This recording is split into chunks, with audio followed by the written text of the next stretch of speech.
Pronto. Meu nome é Guilherme, muito prazer.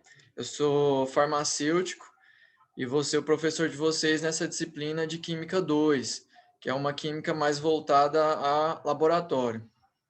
Eu quero agradecer já também o convite da professora Joelma e aí a gente vai organizando. Eu sei que as coisas foram meio atropeladas, a gente está com pouco tempo, mas eu vou tentar fazer isso de forma mais completa e clara possível. E se vocês forem tendo dúvidas, vocês vão falando comigo e a gente vai resolvendo isso. Então tá, vamos lá. Eu vou começar aqui. Está chegando mais gente. Boa noite, gente. Boa noite.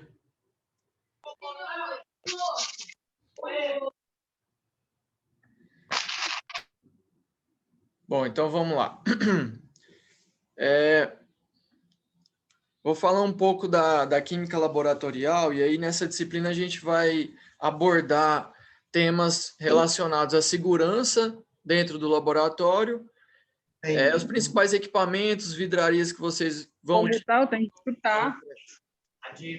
entrar em contato, e aí mais para frente a gente vai aprofundar em alguns temas como preparo de soluções e métodos como titulometria. Mas aí vamos devagarzinho, eu vou explicando para vocês e aí a gente vai avançando devagar. Vamos lá. Como eu disse, meu nome é Guilherme Liberato, sou farmacêutico e vou trazer aqui alguns conceitos para vocês. Os conceitos básicos, gente, é a primeira aula, que inclusive foi a atividade que eu subi, e aí eu vou dar uma pincelada rápida aqui, a gente, depois que eu finalizar ela, a gente fala um pouco sobre a atividade que eu dei e dá continuidade no conteúdo.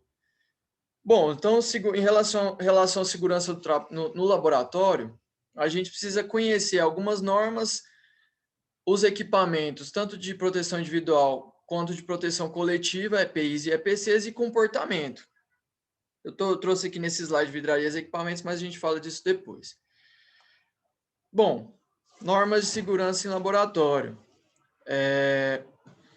O laboratório de química é um lugar meio perigoso, digamos assim. Você está trabalhando com diversos tipos de reagentes, soluções das mais variadas. Você está correndo muito risco. E quais são os riscos? A gente divide esses riscos em duas categorias: o risco inerente e o risco efetivo. O que é o risco inerente? Vamos supor um álcool. O risco inerente do álcool é que ele é inflamável. Todo mundo que já fez um churrasco bem feito sabe que o álcool ele pega um foguinho grande. Então, esse é o risco inerente, é característico da substância, ele é inflamável. Mas isso é um risco efetivo? Só é um risco efetivo se você acender um fósforo perto desse álcool, ele vai explodir.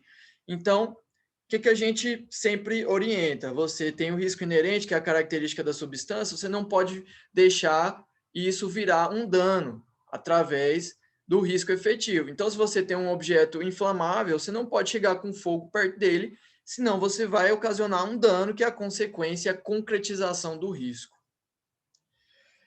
Então, a gente tem nos produtos químicos, normalmente eles vêm com essas imagens. Basicamente, são algumas das imagens mais vistas nos frascos dos reagentes. E aí, esses símbolos servem para mostrar, apontar as propriedades desse reagente, para que você já, quando for manipular, saiba com o que você está mexendo. Então, por exemplo, você sabe aí através desse símbolo de chama que esse é um reagente inflamável, ou seja, cuidado com fogo. Você sabe, por exemplo, tem um símbolo aqui, dá uma mãozinha com um tubinho de ensaio e umas gotinhas caindo na mão, bem embaixo aí. Isso é a representação do símbolo de acidez. Então, você tem que tomar cuidado com o contato desse reagente com a sua pele. Tem aí uma outra imagem de um peixinho morto e uma árvore lá no fundo. Significa dano ao meio ambiente. Então, você tem que saber como que você descarta. Eu estou falando isso de forma bem genérica e rápida, mas a gente vai depois falar melhor sobre cada um, os riscos que eles causam e os protocolos que a gente precisa seguir para evitar os riscos. Então vamos às normas.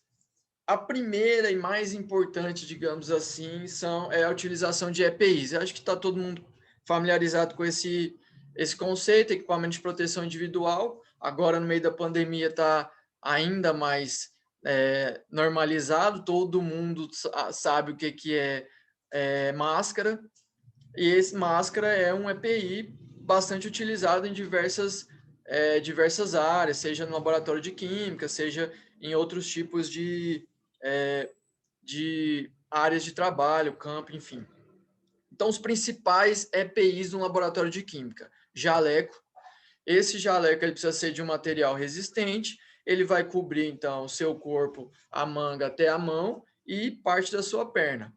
E aí, embaixo eu coloquei calça e sapato fechado, que não são exatamente EPIs, mas são normas que precisam ser seguidas dentro do laboratório para proteger sua perna e seu pé. Então, você vai utilizar o jaleco com calça e sapato fechado, luvas, e aí luvas a gente tem vários tipos, também vou falar melhor sobre elas mais para frente, óculos, proteção dos olhos e a famosa máscara. E aí a máscara vai depender muito do que você vai trabalhar. Depende do reagente, que tipo de laboratório que você está trabalhando, você vai definir qual máscara que você vai usar. Ah, equipamentos de proteção coletivos, EPCs. O que é isso?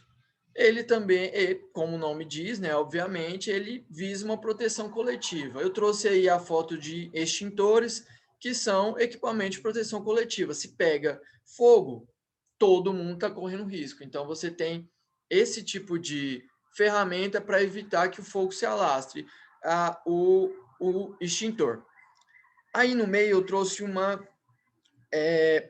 cabine, que aí muitos chamam de capela, a gente vai ver também mais para frente quais são as categorias, mas o que ela é? Basicamente uma cabine é, fechada, aí na porta dela tem um vidro que desce, esse vidro você pode movimentar ele de forma que você consiga enfiar a mão lá dentro e manusear o que você tiver que manusear, e ele vai te proteger de algum possível, uma explosão ou uma toxicidade de um vapor que sai, alguma coisa assim. Em cima tem um exaustor. Então, se você abre lá um ácido clorídrico, por exemplo, o ácido clorídrico talvez o nome não seja familiar, mas é o ácido que está no nosso estômago. Então, quando abre no laboratório, fica aquele cheiro maravilhoso de arroto. Então, é bom que se trabalhe dentro da capela para que não fique esse cheiro alastrado no laboratório inteiro. O exaustor vai puxar e vai levar embora.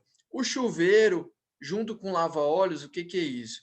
O chuveiro é um chuveiro comum, que ele tem uma alavanca de fácil acionamento. Então, em caso de que caiu aí um ácido sulfúrico na sua perna, a primeira coisa que você tem que sair correndo é lavar, para tirar aquele reagente de você. Então, o procedimento é, de fato, infelizmente, se o laboratório estiver cheio, você vai precisar passar pelo constrangimento de ter que tirar a roupa, mas você precisa tirar aquele reagente, aquela substância perigosa para você do seu corpo. E a mesma coisa o lava-óleos, ele é essa estrutura com dois caninhos situados aí estrategicamente na altura dos olhos, você vai abaixar, acionar a alavanca e vai vir o jato direto nos seus dois olhos. Então, se espirrar alguma substância, você tem essa ferramenta de proteção para correr e tirar aí o que for que tiver te fazendo mal. Então, assim, eu trouxe aqui, são várias normas, eu vou colocar para vocês também subir na plataforma, mas eu trouxe algumas importantes e que são, de certa forma, intuitivas, né? Quer dizer, não correr no laboratório, você pode causar um acidente, não inalar gases ou vapores, é aí que é importante a gente dizer isso, porque às vezes o cara está numa rotina. Eu, por exemplo, trabalhei na indústria farmacêutica. Apesar de todo o aparato que a gente tinha para evitar que os vapores e os gases ficassem no ambiente, ainda assim tinha algumas pessoas que não seguiam os procedimentos. Então, assim que a gente entrava no laboratório, já sentia um cheiro, alguns cheiros, uns cheiros ruins. E aí, se a pessoa tiver nessa rotina diariamente, ela acostuma com esse cheiro, ainda que seja ruim. Pode ser um cheiro de um enxofre, um ácido sulfúrico. O ácido sulfúrico, o elemento que ele tem é o enxofre, que é o famoso ovo podre, né? Aquele cheiro maravilhoso. pode ser aquele cheiro que é horrível, mas assim, se você tiver nessa rotina, você acaba acostumando. E isso é um perigo, porque apesar de ser um cheiro ruim, não é só isso que pode causar dano, você pode trazer danos às vias inalatórias, respiratórias, você pode causar, tem reagentes cancerígenos, como eu mostrei mais cedo, reagentes hepatotóxicos, que são tóxicos para o fígado, estou falando isso, mas de forma também genérica, mas também vou aprofundar, tá, gente? Não provar reagentes, isso é bem óbvio também, mas assim, tem reagentes, por exemplo, o cloreto de sódio, que é o sal de cozinha que a gente usa em casa. Às vezes o cara tá lá e fala, é um salzinho, deixa eu experimentar, ver se tem um gosto diferente.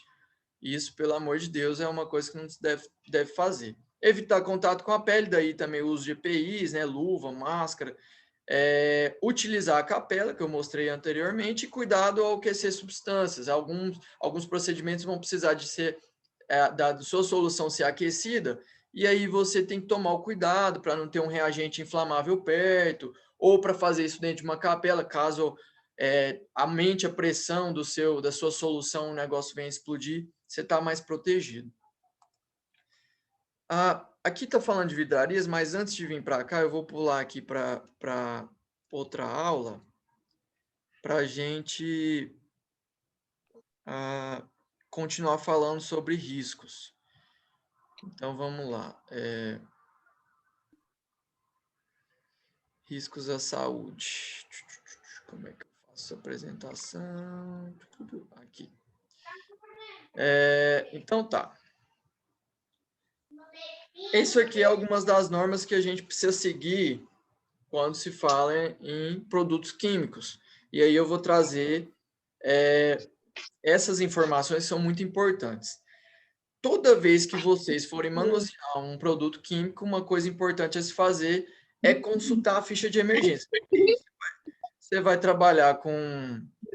Do outro pai. Deixa eu mutar aqui a Monique. Monique, te mutei, tá bom, mas tá tudo bem. Só para nossas vozes não se misturarem. Essa ficha, que toda vez que você pegar um reagente, a primeira coisa que você precisa fazer é olhar o frasco, e aí você precisa se atentar àqueles símbolos que eu trouxe anteriormente para saber com o que você está mexendo. Quer dizer, às vezes você acha que é um negócio tranquilo, abre o frasco, não tem cheiro nenhum, mas você pode estar trabalhando com ácido que vai te causar algum problema, ou você pode trabalhar com um frasco que não pode descartar na pia. Então, a primeira coisa, você precisa saber com o que você está trabalhando. E para isso, tem essa FISPIC, Ficha de Informação de Segurança de Produto Químico.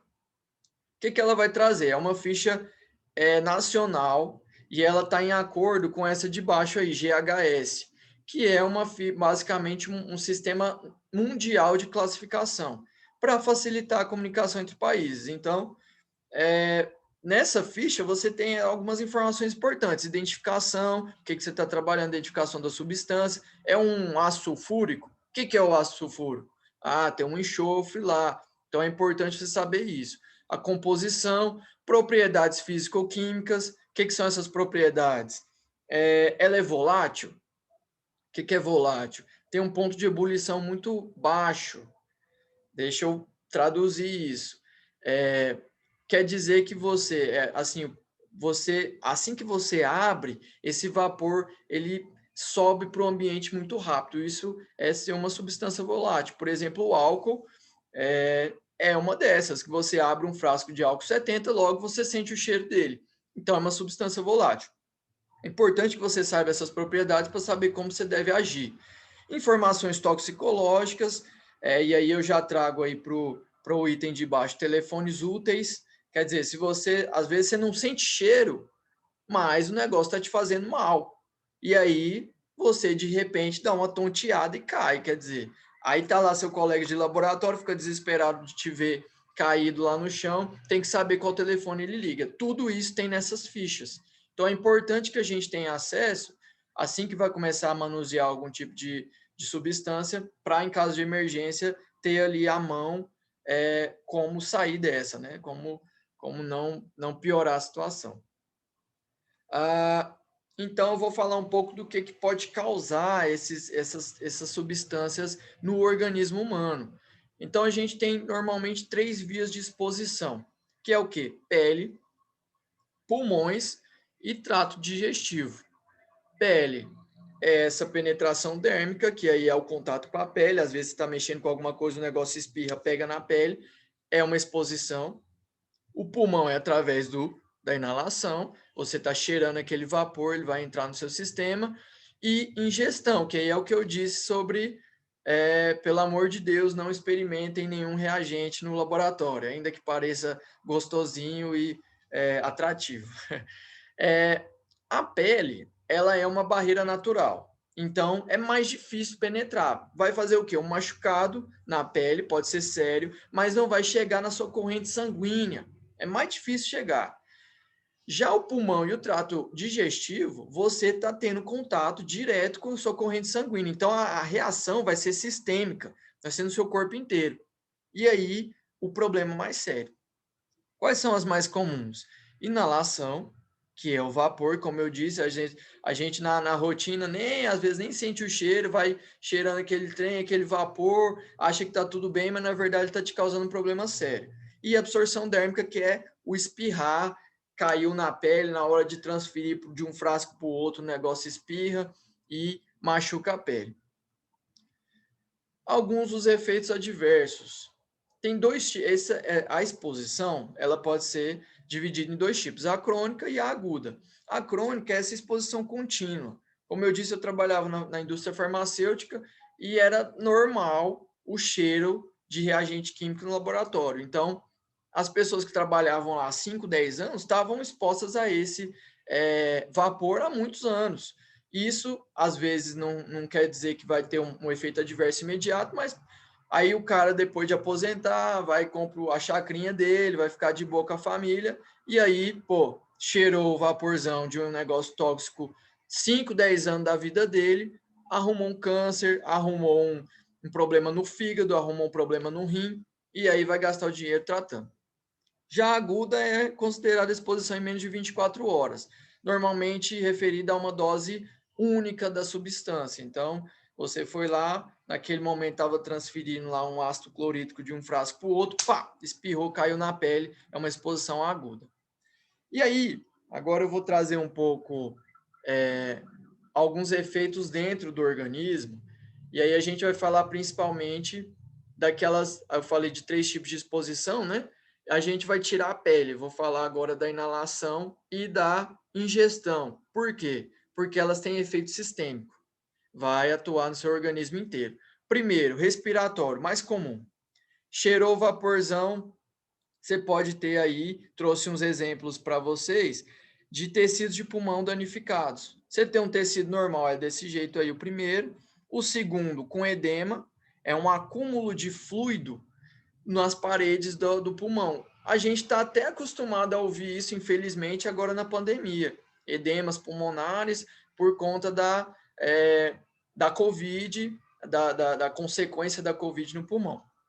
E o efizema, que é a destruição das paredes alveolares. Isso pode representar diversos problemas respiratórios.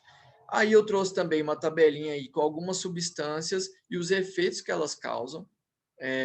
São substâncias aí também que tem o vapor que pode estar solto no ambiente, e aí você tem alguns efeitos imediatos ou crônicos, como a irritação dos brônquios, irritação nos olhos, efeito no sistema nervoso central, asma, câncer, enfim, só tragédia. Outros efeitos, a gente pode ter efeito no fígado. O fígado, gente, é tipo um filtro que o organismo tem.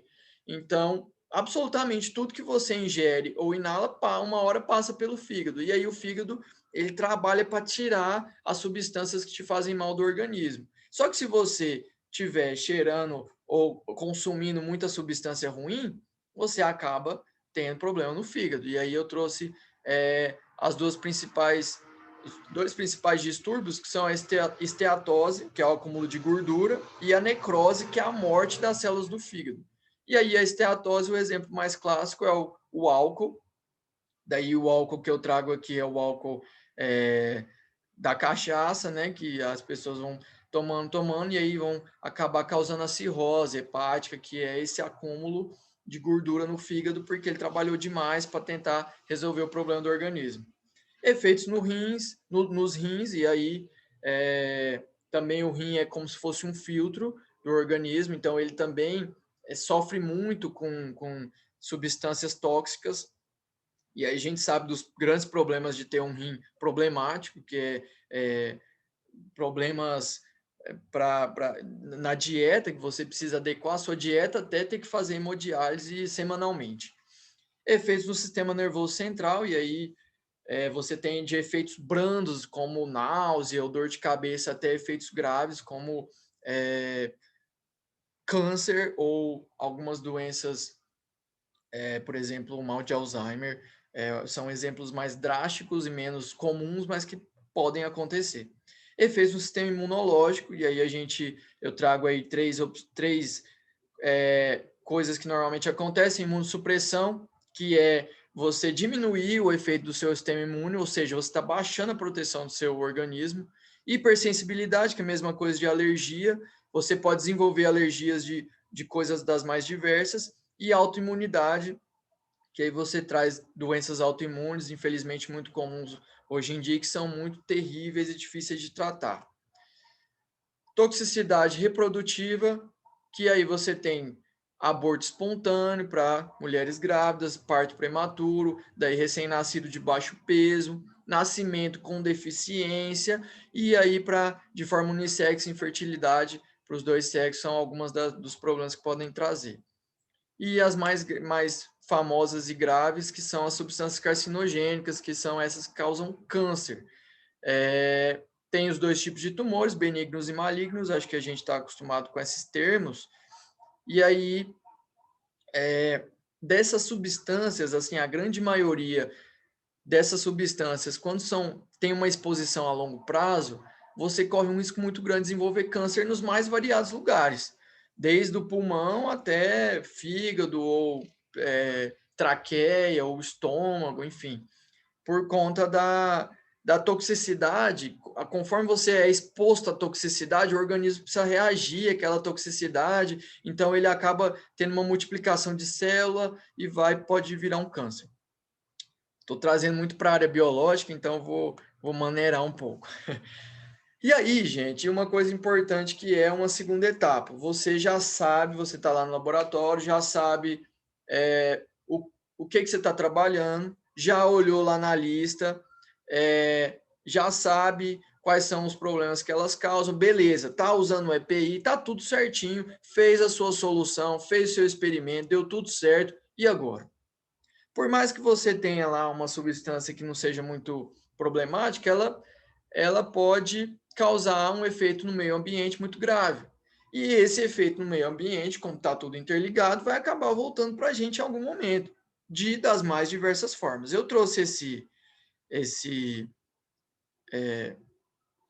diagrama aqui para explicar um pouco para vocês, assim, dar uma noção das mais variadas coisas que podem acontecer quando você descarta as suas soluções no lugar errado. Então, às vezes, você usou lá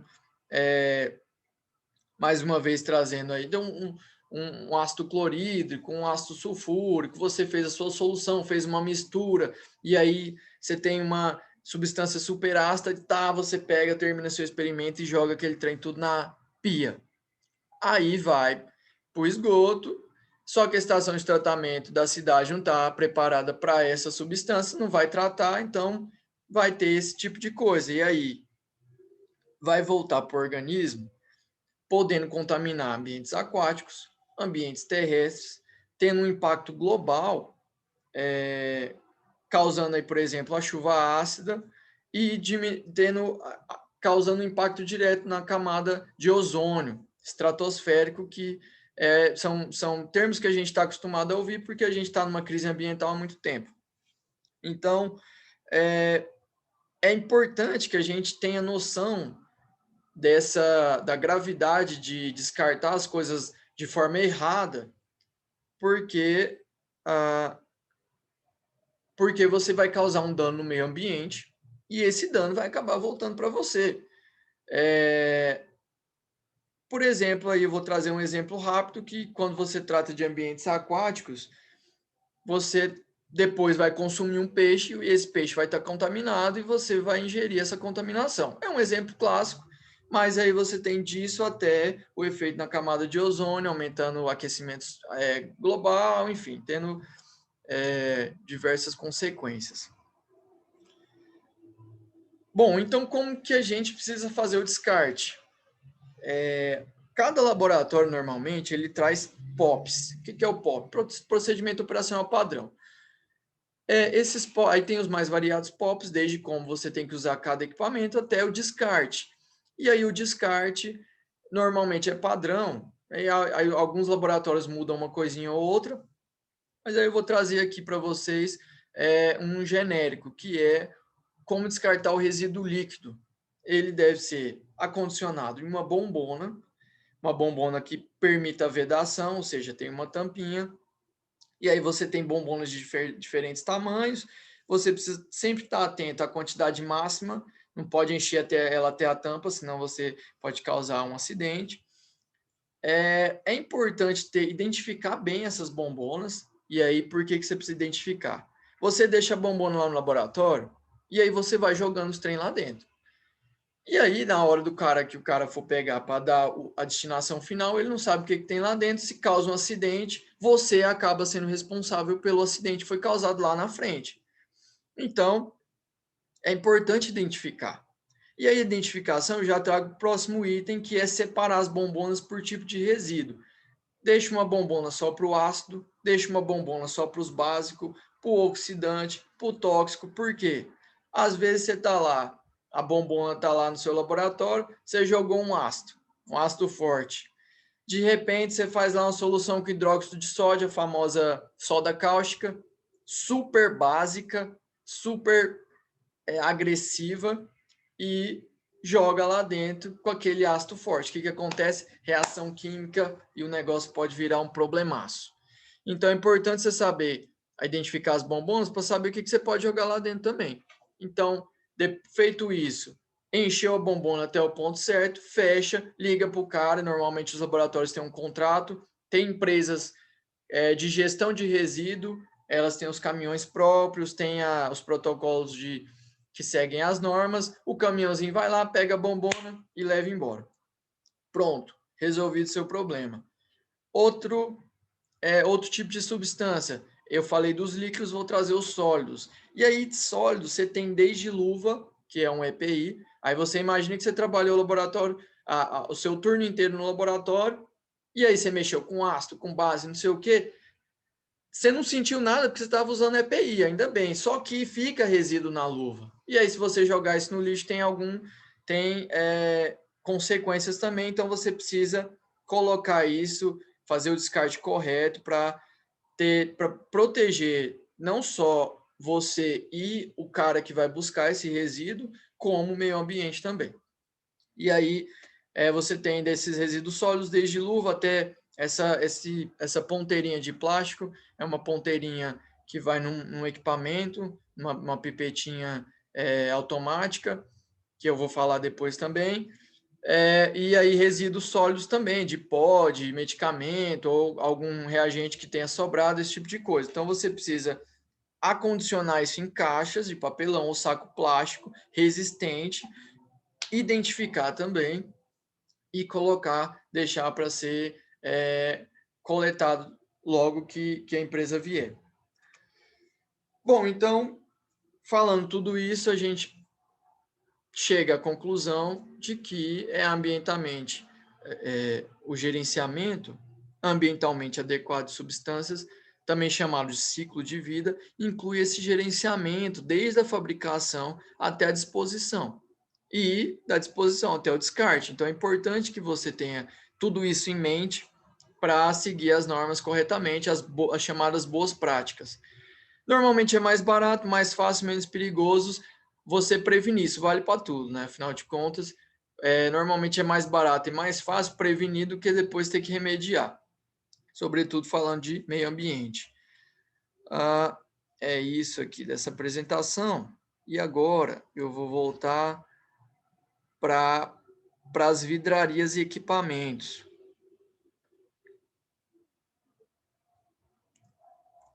Para as vidrarias e equipamentos.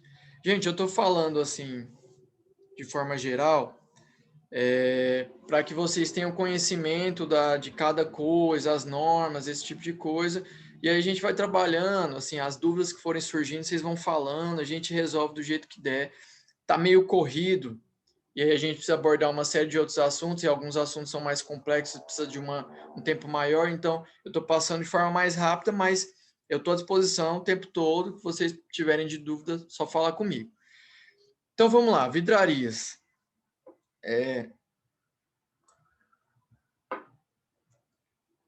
As vidrarias são esses materiais que a gente usa para preparar as soluções e correr o experimento. Vidrarias volumétricas, elas são importantes, e aí eu trouxe até a atividade lá, falando delas, por quê? Quando você vai preparar uma solução, você precisa ter ciência perfeita do que você está, da quantidade que você está usando de cada coisa. Então, vamos supor, você foi fazer um bolo ou uma coisa assim na sua cozinha, um leite com Toddy, você vai pegar uma quantidade de Toddy e vai misturar numa quantidade de leite. Você vai ter uma concentração da sua solução de leite com Toddy. É óbvio que a gente não vai pesar o Toddy na balança, mas quando você está falando de produtos químicos e você for fazer o cálculo para saber da sua solução final, fazer diluições, e a gente vai falando disso mais para frente, você precisa ter noção certa de quanto que você quanto você tem de material ali. Então vamos supor que você vai pegar um cloreto de sódio, sal de cozinha, você precisa de ter 10 miligramas por ml. O que quer dizer isso? Se você pegar 1 ml de água e pesar 10 miligramas de sal, você vai jogar os 10 miligramas naquele 1 ml de água, você vai ter uma concentração de 10 miligramas por ml. O que você precisa garantir? Que você tenha 10 miligramas e que tenha 1 ml, para os seus cálculos darem certo. Para você garantir que você tem esse 1 ml, você precisa de uma vidraria volumétrica, que é uma vidraria que ela é calibrada de uma forma mais precisa para evitar erros justamente nesse sentido. Então, eu trouxe para vocês aí 3 vidrarias consideradas volumétricas, que são a pipeta volumétrica, que é essa primeira da esquerda, e aí ela já tem ao lado aí a pera. O que é essa pera? Nada mais é do que uma ferramenta que você encaixa na pipeta na parte de cima, e aí você aperta ela no lugar correto e ela vai fazer uma sucção. E aí, se vocês observarem, tem uma marcação aí na parte de cima dessa pipeta de 25 ml. Quando você puxar o seu líquido, você tem que alcançar essa marcação para garantir que você tenha 25 ml. Essa é a pipeta volumétrica, ela tem essa barriguinha e ela tem um único volume que você garante que é esse aí. Você também tem a pipeta graduada, que não é volumétrica. Ela também é precisa, mas é com precisão um pouco menor. Eu vou falar dela no próximo slide. Eu trouxe a proveta, que é essa do meio aí, que embora seja de plástico, essa foto que eu coloquei, ela é uma vidraria. Ela tem daí várias marcações, você pode... Essa aí, por exemplo, é de 100 ml o volume total dela, mas ela tem 90, 80, até 10.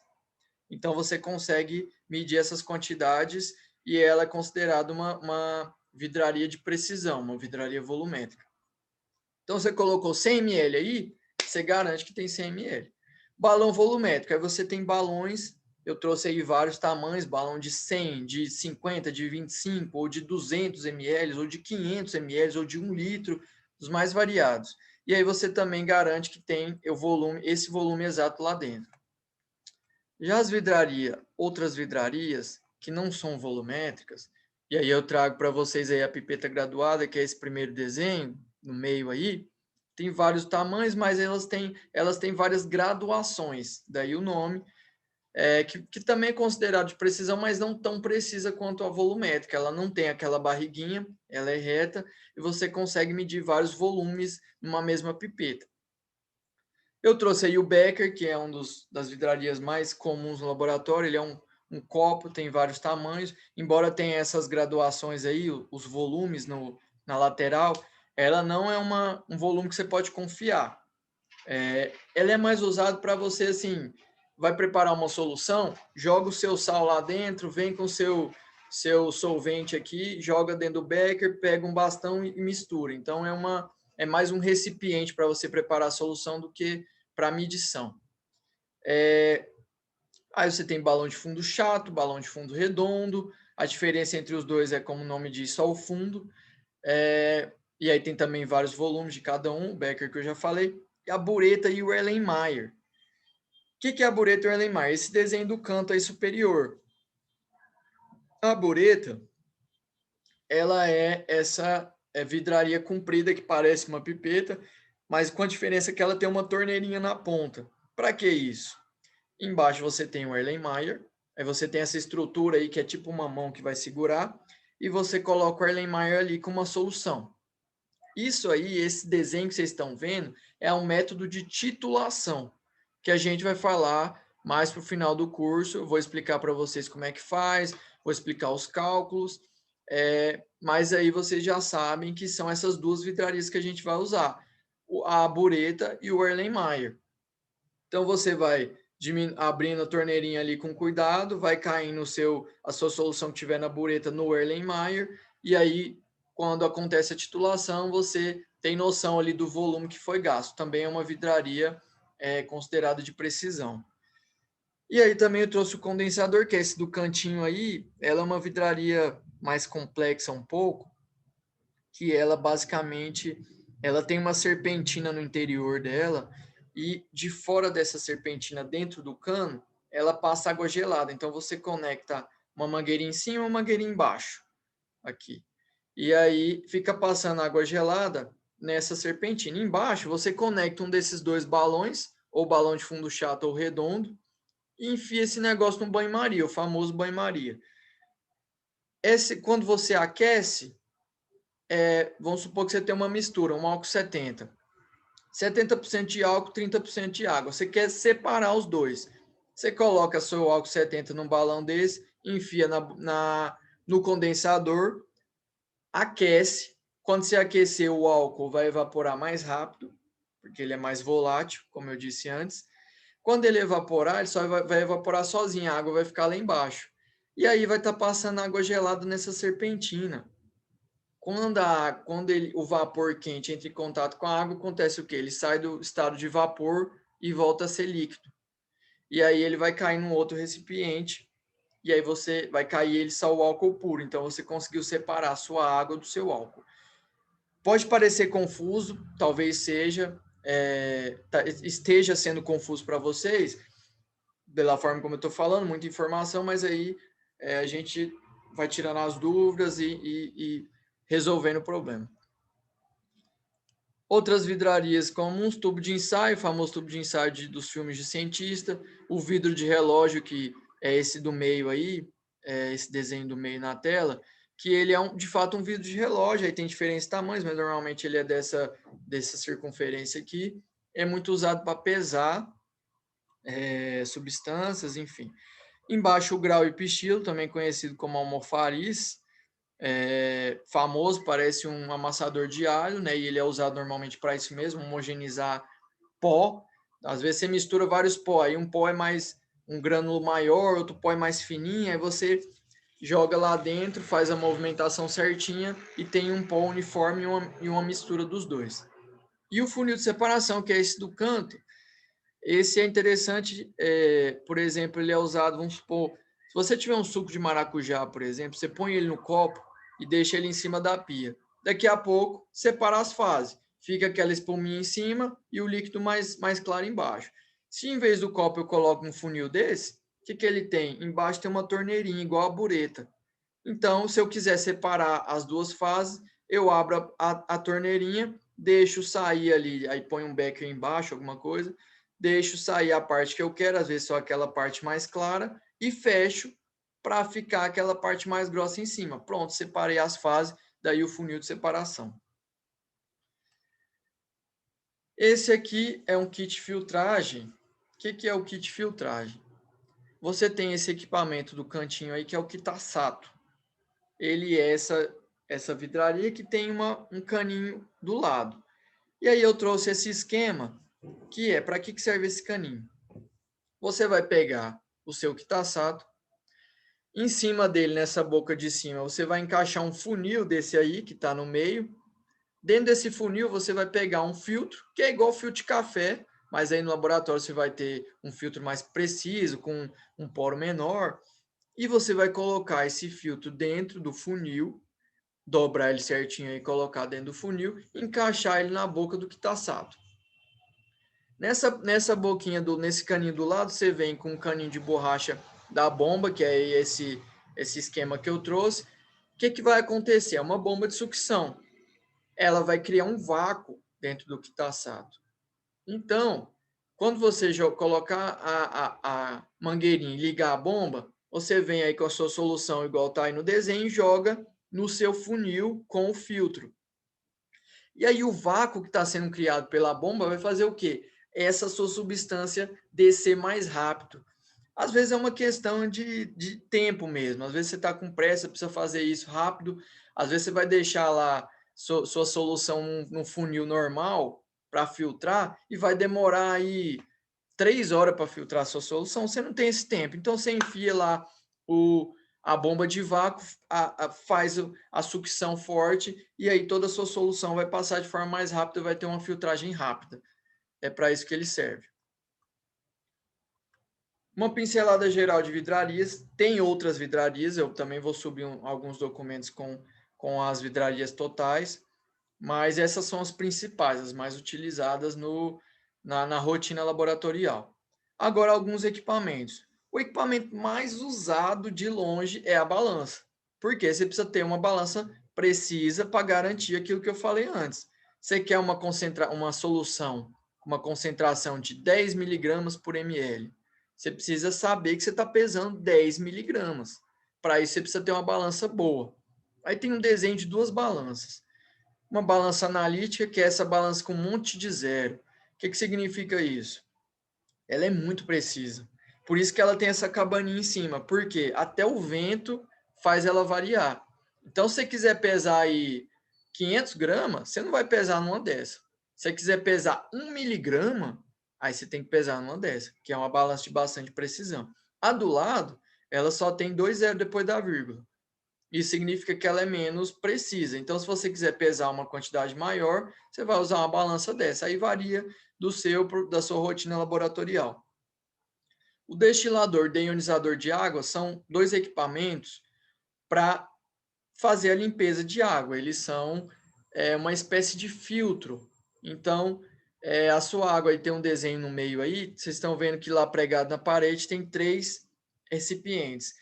Então, vai vir uma água da torneira e vai passar nesses 3 recipientes. Cada recipiente tem um tipo de substância dentro dele, que aí são diferentes filtros. Então, são 3 etapas de filtragem para garantir que a sua água, no final do processo, esteja limpa, não tenha impureza que possa vir a atrapalhar seu experimento. Estufa é muito usado para dissecar, por exemplo. Você quer tirar a umidade de uma substância, você põe lá na sua estufa, programa a temperatura e deixa ele lá por um tempo. É importante ressaltar aqui que algumas vidrarias no laboratório você vai ver é comum o pessoal colocar dentro da estufa para secar mais rápido. Mas as vidrarias volumétricas, é importante ser dito, não podem ir na estufa a altas temperaturas. Por quê? Porque você descalibra. Então, essas vidrarias volumétricas é preciso deixar elas secando em temperatura ambiente, não usar a estufa. É um cuidado importante que você tem que ter com as vidrarias volumétricas. O banho-maria, todo mundo conhece, é uma água quente. Você vai colocar um recipiente dentro dessa água quente. Um agitador mecânico, que às vezes você tem que mexer sua solução para solubilizar, e aí às vezes é ruim de solubilizar, você vai demorar 3 horas mexendo na mão para solubilizar. Se você fizer isso na mão, você pode dar entrada no INSS que você vai estar incapacitado logo. Então, graças a Deus, a tecnologia trouxe os agitadores mecânicos, você coloca sua solução lá, programa a velocidade que você quer e ela fica lá rodando até o tempo que você quiser. A centrífuga, muito usado para separar a solução, né? Às vezes você tem lá quando você prepara a sua solução, a olho nu parece que está tudo certo. Mas você põe a centrífuga, ela gira numa velocidade muito alta, e aí tudo que está solúvel, assim, suspenso na sua solução, ela vai descer para o fundo. Então você consegue separar aí se você tiver um resto de sólido na sua solução. E o pH-metro, que é um equipamento muito bom, muito utilizado também, nem sempre está disponível, que é o que o nome já diz, ele é para ser medido o pH. Então ele tem um eletrodo na ponta, você põe ele na sua solução e ele vai te dar o pH. A gente vai falar de pH numa aula à parte, que é um fator importante, muito importante para vocês, na rotina de vocês, na rotina de geral, assim, até na rotina química, né? Tudo que envolve química, o pH é muito importante, que é o potencial hidrogênio iônico, a quantidade, digamos assim, de hidrogênio que você tem na sua solução. É uma faixa de 0 a 14, e a metade dela é o 7, que é o pH neutro, que é o pH da água, é o pH 7. Para baixo de 7 é ácido, para cima de 7 é básico. Então, você tem essa faixa aí, e o pH-metro vai te dar com precisão o pH da sua solução. Você tem também aquela fita, e aí eu vou falar também na aula de pH, que ela é bem menos precisa, mas também na rotina ela resolve o problema. Então, é isso. Eu trouxe um pouco aí um geralzão de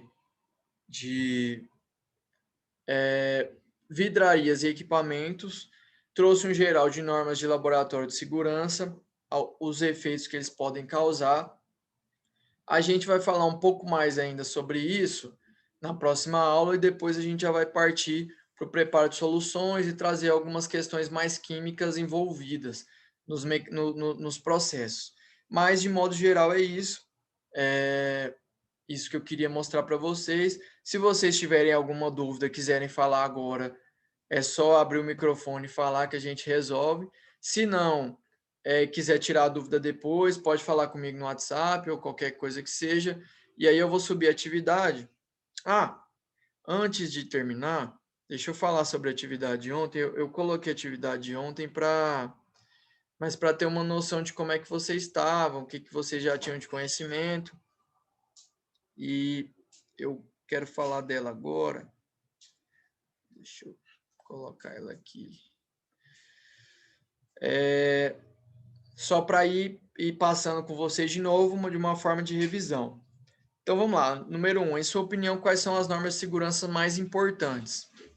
Justifique. As normas de segurança, como eu disse, são várias,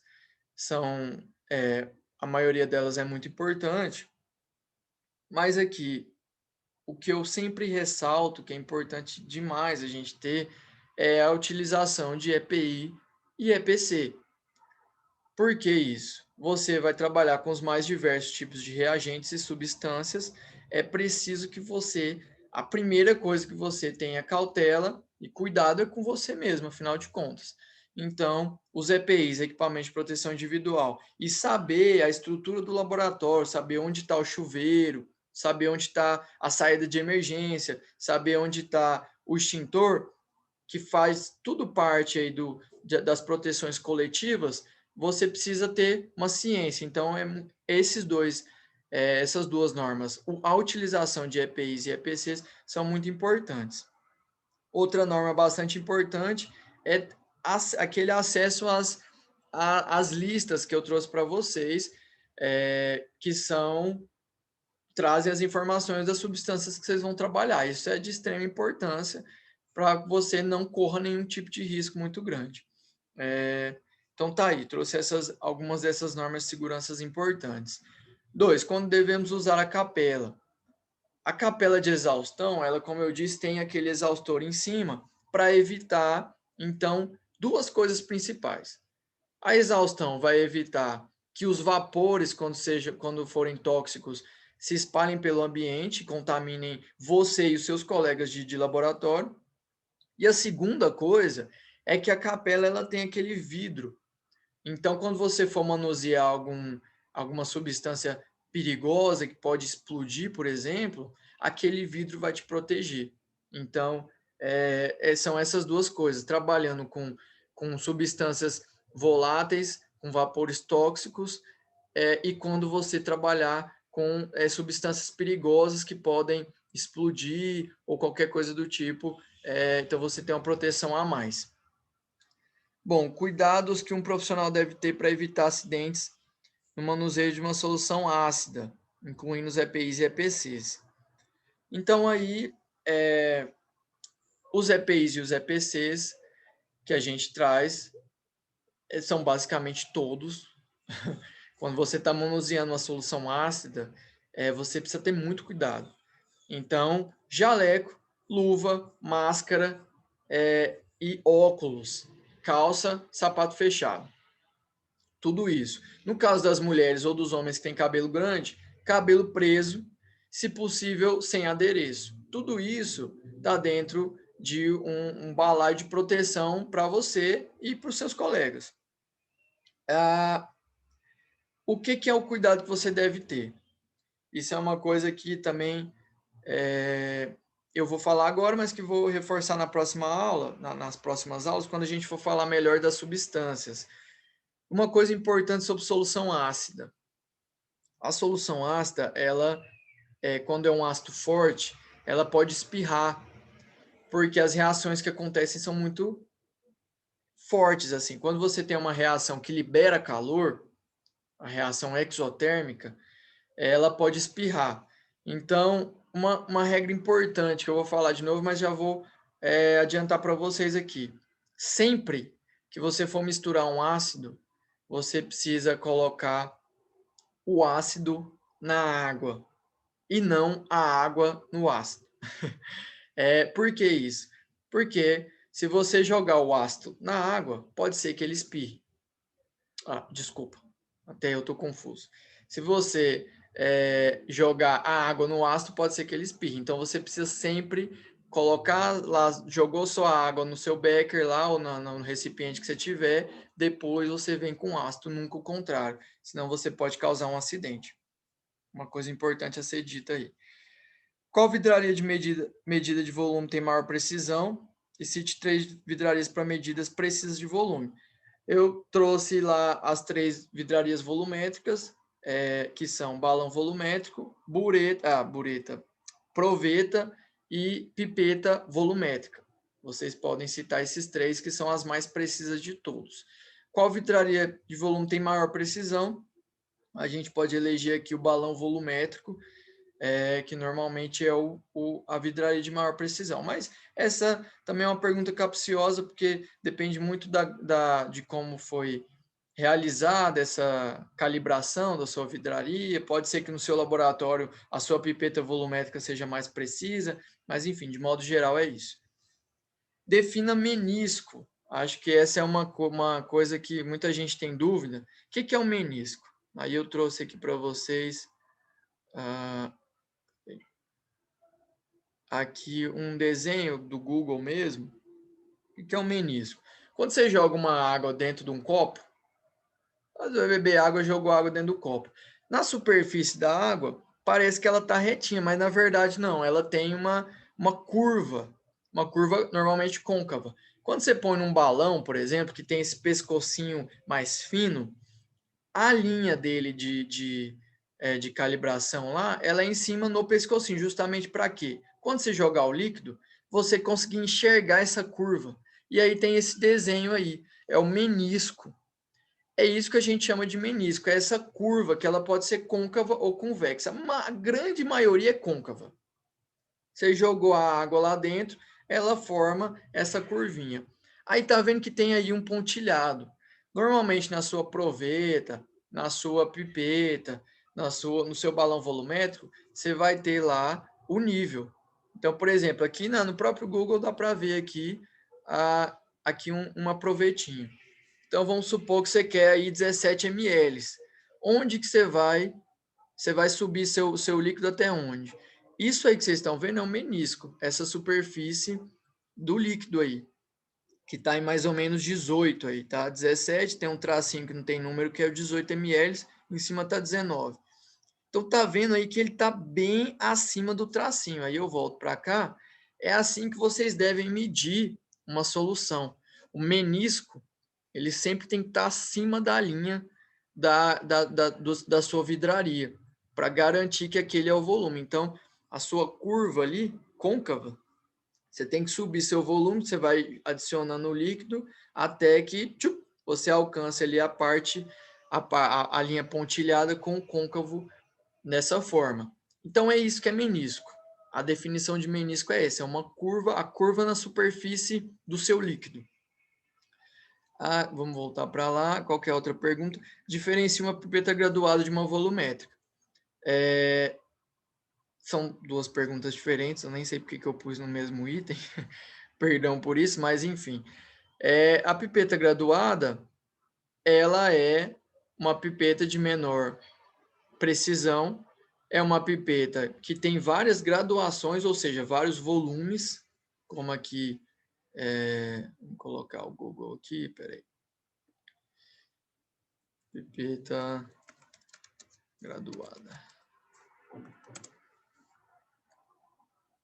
A pipeta graduada, ela tem vários volumes. Então, aí dá para ver, tem 0, 0,5, 1,5, 2, 2,5. Essas graduações, você pode medir a quantidade que você quiser. Se quer 3 ml, você usa essa pipeta graduada. Quer 4? Usa a mesma. É só você colocar seu líquido no nível certinho, olhando sempre o menisco se ele está no nível certo. Já a pipeta volumétrica, ela não tem essa forma. Você tem as pipetas com volume único. Então, é uma pipeta de 100 ml, só dá para você medir 100 ml nela. Você tem uma pipeta de 50, só dá para medir 50 nela. Então, é uma pipeta que tem aquela barriguinha, e ela dá para medir só um volume fixo, mas ela é mais precisa. Então, essas são as principais diferenças. É isso. Eu vi que alguns de vocês já fizeram atividade, eu vou dar uma olhada. A gente vai tirando as dúvidas. Eu trouxe aqui, fiz essa retrospectiva da outra aula anterior, justamente para a gente tentar nivelar todo mundo. Eu vou deixar gravado, vou subir o vídeo para a gente tirar as dúvidas. É isso. Alguém tem alguma dúvida? Quer perguntar agora? A atividade que você passou foi somente a de ontem. Hoje você não passou nenhuma, não? Ainda não. Vou subir a atividade daqui a pouquinho, junto com essa aula. E aí a gente corrige a atividade que eu vou mandar hoje e amanhã. E aí eu acho que algumas pessoas foram pegas de surpresa, né? Então a gente agora acho que vai ficar mais tranquilo para todo mundo ter acesso à atividade. Aí vai fazendo, amanhã a gente corrige da mesma forma que eu fiz aqui. Aí amanhã provavelmente vou corrigir já no início da aula e aí a gente já parte para o próximo assunto. Professor. Sim. Eu tô no link do meu marido, tá? Mas é eu que faço o curso. Tá bom. Meu celular não entrou de jeito nenhum, aí eu peguei o dele e consegui. Que bom, é isso que importa. Como que é seu nome? Gláucia. Gláucia, muito prazer. Prazer é meu. Então é isso, gente. Nenhuma dúvida. Podemos finalizar aqui. Então, fechou. Qualquer coisa eu estou no WhatsApp. Amanhã vou estar aqui de novo. A gente pode ir tirando as dúvidas, mas qualquer dúvida que vocês tiverem, eu estou à disposição. Também, se vocês tiverem sugestões, porque como eu sou farmacêutico, às vezes eu vou puxando muito para o lado da biológica, puxando sardinha para o meu lado. Então, se vocês acharem que tem que dar uma freada, puxar mais para o lado de vocês, é só dizer. Tá bom? Obrigado, gente. Foi um prazer. Professor? Sim, pode falar. Essa atividade de ontem vai ser a de hoje ou de hoje vai ter outra? Não, hoje vai ter outra. Vou subir ela agorinha. Já assim que a gente finalizar aqui, eu já vou terminar de montar aqui, já vou subir ela na plataforma. Aí a de obrigado. ontem, quem não fez a de ontem pode fazer, a gente vai corrigindo, mas a de hoje vai ser outra. Certinho. Beleza, valeu, gente. Um abraço, boa noite, bom descanso para todo mundo. Por isso não é mais